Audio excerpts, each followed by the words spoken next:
out there.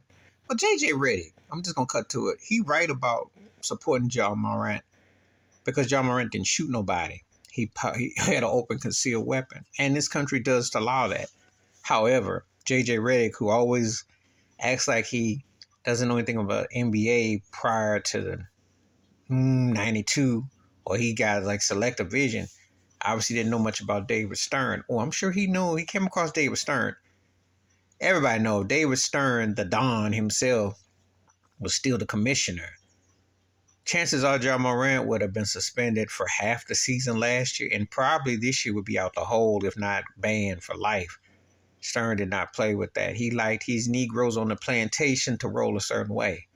Y'all remember when Allen Iverson had his imagery whited out on magazine covers, the tats, Dennis Rodman too, Iverson's album. Because, one thing about these situations, history tends to repeat itself. You ain't the first to do it. You do it in a different way, but it is the same overall. So they didn't want brothers to be just because the far side, the lie they always sell is a players league. Brothers is they're not running nothing. Ask Kyrie Irving. They will snatch it. They didn't pull the John Morant shoes off the Nike ads and all kinds of things. Now you go to the swap meet in the hood, you can get all the John Morant stuff you want on the street corners. That's what they do. They white up. They let you know institutionalized systematic racism is alive and well. And if you're black and you mess up, that's how it go.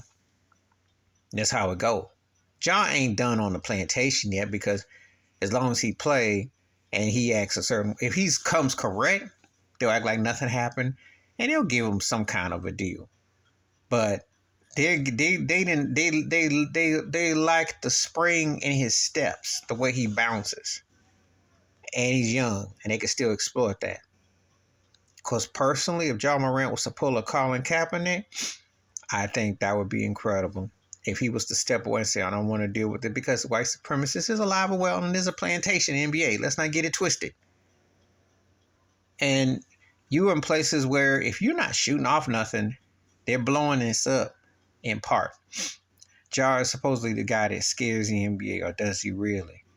But we're going to see how. But he wants to be what he's not, but yet the culture pushes the agenda. NRA is in everything, But see, you can't dance in white circles the same way. And you find out one way or the other. I always say about the entertainment industry, music, movies, and sports. If you weren't ghettoized before, you are. If you want to be, they will glorify that more. They'll find a way.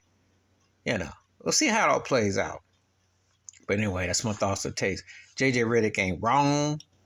However, the NBA so-called moral clause, which is comical, says otherwise. Josh still got to know better and watch his steps. But if he really wants to say something and be a spokesman for something, he can.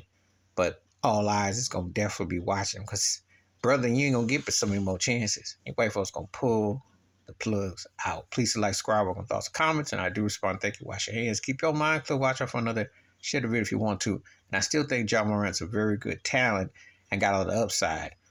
But he just needs the better coach, direction, teammates, etc.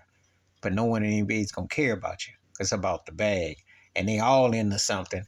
But you got to remember, they're covering bigger shoes than his. Because remember how they flipped him for Kyrie Irving. Think about that. And they will flip him for somebody who will play the role the way they want. I'm out.